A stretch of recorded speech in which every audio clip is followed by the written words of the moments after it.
नमस्कार, मैं अभय कुमार दुबे, इंसाफ दी आवाज़ संगठन। जैसा कि PACL के निवेशकों के पास 27 मार्च 2022 के बाद से SMS सेबी के द्वारा भेजे जा रहे हैं कि अपने मूल दस्तावेज आप सेबी के PO बॉक्स नंबर जो मुंबई का उन्होंने दिया हुआ है नोटिफिकेशन में, अखबार के माध्यम से भी और SMS में भी दिया गया है, मूल दस्तावेज भेजने के लिए कहा जा रहा है। आप सबके माध्यम से मैंने आप सबकी ओर से सेबी कार्यालय इंदौर जाकर भी तत्संबंध में जानकारी ली और इस जानकारी को लिखित में भी जो हमारी कई समस्याएं हैं, हमारे निवेशकों की कई समस्याएं हैं, उन सब के बारे में लिखित में सेबी कार्यालय इंदौर को अवगत कराया गया था, जिसका पूर्व में मैंने आप सबके समक्ष रखा था कि आपकी जो समस्याएं हैं उनको विस्तार से सेबी के समक्ष लिखित में रखा गया है। इस पत्र के माध्यम से मैंने सेबी को जो हमारी समस्याएं हैं कि निवेशकों के मोबाइल नंबर बंद हो गए, जो सेबी पोर्टल पर रजिस्टर्ड मोबाइल नंबर हैं वो बंद हो गए या कहीं और अलॉट हो गए या उनके पास किसी टेक्निकल रीजन से मैसेज नहीं पहुंचा है, ये सारी समस्याओं को अवगत कराया गया है।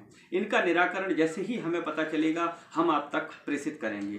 फिलहाल लेकिन हम मेन पॉइंट जो हमारा है कि सेबी द्वारा जो मूल दस्तावेज मांगे जा रहे हैं, जिन निवेशकों के पास SMS पहुंच रहे हैं उनको अपने मूल दस्तावेज सेबी को भेजना है अथवा नहीं भेजना, इस संबंध में आपको विस्तृत जानकारी के लिए मैंने कहा था कि मैं सोमवार 4 तारीख को आपको इस संबंध में अवगत कराऊंगा। किन्हीं कारणोंवश आपको सोमवार को अवगत नहीं करा पाया, लेकिन आज आपको आपके दस्तावेज किस प्रकार से भेजना है, क्या करना है, उसके बारे में बताता हूं। तो सर्वप्रथम आप एक बात को बहुत ध्यान से सुन लें कि जिन निवेशकों के पास सेबी के द्वारा SMS भेजे गए हैं, सिर्फ उन्हीं निवेशकों को अपने दस्तावेज सेबी द्वारा प्रस्तावित PO बॉक्स एड्रेस पर अपने दस्तावेज भेजना है। सभी इन्वेस्टर के दस्तावेज नहीं भेजना है। कईयों के मेरे पास व्हाट्सएप पर मैसेजेस आए या फ़ोन भी आए लोगों के कि 5,000 से 15,000 तक के निवेशकों के भेजना है, 10,000 से 15,000 तक के निवेशकों के भेजना, सबके नहीं भेजना है। आप इस बात को बहुत ध्यान से सुन लें कि सबके नहीं भेजना है। जिनके पास सेबी ने SMS से डॉक्यूमेंट भेजने के लिए कहा है, सिर्फ उन्हीं इन्वेस्टर को अपने दस्तावेज, मूल दस्तावेज मतलब मूल पॉलिसी बॉन्ड को भेजना है। अगर आपके पास SMS नहीं आया है तो आपको अपना मूल रजिस्ट्री सर्टिफिकेट नहीं भेजना है, इस बात को ध्यान रखिएगा। जिनके पास SMS आया है उनको बताना चाहेंगे कि आपको आपका जो मूल पॉलिसी बॉन्ड है वो इस तरीके से है। आपको आपका मूल पॉलिसी बॉन्ड जो PACL का रजिस्ट्रेशन है उसको भेजना है, लेकिन इसको भेजने से पहले आपको क्या करना है कि आपका जो पॉलिसी है उसकी आप फोटोकॉपी ब्लैक एंड वाइट या कलर कैसे भी आप कराएं और उस फोटोकॉपी को आप नज़दीकी अपने नोटरी के पास जाएं और उनसे उसको वेरीफाई करा लें, मूल से प्रमाणित करा लें कि हमने मूल से इसको ये इस तरीके से सील लगाकर उसको प्रमाणित कर देंगे। नोटरी के पास जाकर आपको ये दस्तावेज को प्रमाणीकरण कराकर अपने पास रख लेना है, ताकि जब आपके पास से मूल दस्तावेज चला जाएगा तो आपके पास रहे आधार के हमारे पास क्या है। इसके साथ साथ कई निवेशकों के जो सवाल थे कि हम मूल दस्तावेज उनके पास भेज देंगे, सेबी हमें रसीद नहीं दे रहा, उसकी पावती नहीं दे रहा है, तो आपको बताना चाहेंगे कि आपको अपना जो मूल सर्टिफिकेट है, यह मूल सर्टिफिकेट रजिस्टर्ड डाक के माध्यम से भेजना है। पोस्ट ऑफिस जाकर हमें साधारण डाक से लिफाफे में पैक करके डिब्बे में नहीं डालना है। रजिस्टर्ड डाक से जो भेजने की प्रोसेस होती है, आप रजिस्टर्ड डाक से भेजेंगे तो जो रसीद आपकी रहेगी वो आपका प्रमाण है कि आपने सेबी के पास ये पेपर भेजा। साथ ही साथ रजिस्टर्ड डाक का जो डिलीवरी रिपोर्ट निकलती है इंडिया पोस्ट के ट्रैक कंसाइनमेंट से, उस डिलीवरी रिपोर्ट को भी आप 4-5 दिन के बाद वो डिलीवरी रिपोर्ट जनरेट हो जाती है, तो उसका भी आप प्रिंट आउट निकलवा कर अपने पास रख लें।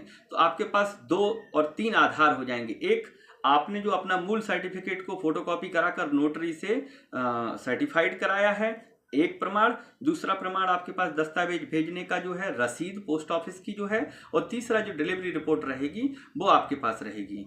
तो आपको इस माध्यम से ये पेपर्स को भेजना है। साथ ही साथ आपकी जो बाकी की जो समस्याएं हैं कि हमारे जो इन्वेस्टर हैं जिनका, जैसे कि सेबी का नोटिफिकेशन कहता है कि 10,001 से 15,000 रुपए तक के निवेशकों को SMS भेजे जा रहे हैं, तो हमारे जहन में एक सवाल आता है कि जिन निवेशक जो 10,000 से नीचे के हैं, जिन निवेशकों का भुगतान अभी तक नहीं हुआ है और उन्होंने पोर्टल पर अपना क्लेम जनरेट कर दिया है, उनके संबंध में भी आपका संगठन इंसाफ दी आवाज लगातार लगा हुआ है उनके सवालों के जवाब पाने के लिए। और हम हर बार लिखित में उनको देते हैं, हम मौखिक वर्बली किसी भी प्रकार से बात नहीं कर रहे हैं, आपके तरफ से सेबी को हमारी सारी समस्याओं से अवगत कराते हैं, लिखित में देकर उसकी पावती भी कराते हैं।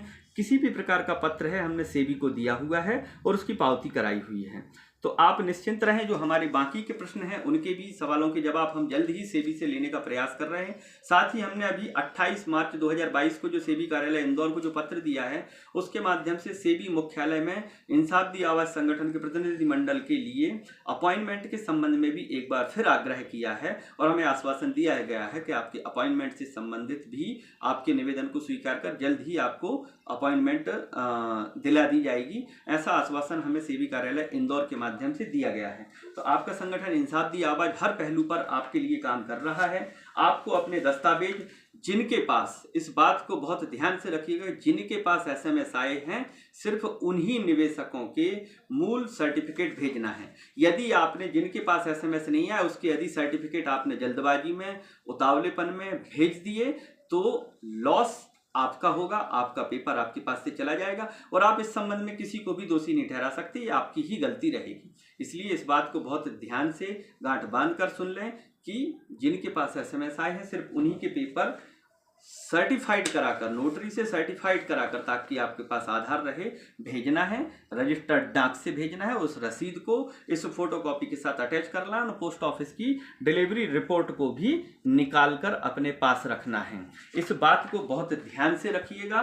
साथ ही साथ आपका संगठन, आपके लिए जो प्रॉपर्टी की बात है, कंपनी की अवैध रूप से जो प्रॉपर्टी सेल हो रही है, उसके संबंध में भी हम लगातार लगे हुए हैं। हमने पूर्व में दिनांक 13/6/2021 और इसके कई बार हम लोगों ने प्रॉपर्टीज जो अवैध तरीके से बिक्री हो रही हैं उसके लिए हम लोगों ने पत्र लिखे हैं और अभी हम 28 तारीख को सेबी को RTI के माध्यम से जो हमने कंप्लेंट्स करी हैं उसके संबंध में भी सूचना के अधिकार के तहत हमने सेबी को दिया हुआ है कि हमने जो जमीनों की अवैध बिक्री के संबंध में जो शिकायत आपको दर्ज कराई थी, तो जमीन की रजिस्ट्री कैंसिल हुई अथवा नहीं हुई, उसकी जानकारी के लिए क्वेरी की है। तो आपका संगठन इंसाफ दी आवाज आदरणीय महेंद्र पाल सिंह दानगढ़ जी के मार्गदर्शन और नेतृत्व में लगातार पल्स निवेशकों के हित में कार्य कर रहा है और हमारा पूरा प्रयास है कि एक एक निवेशक तक उसका भुगतान सफलतापूर्वक पहुंचे।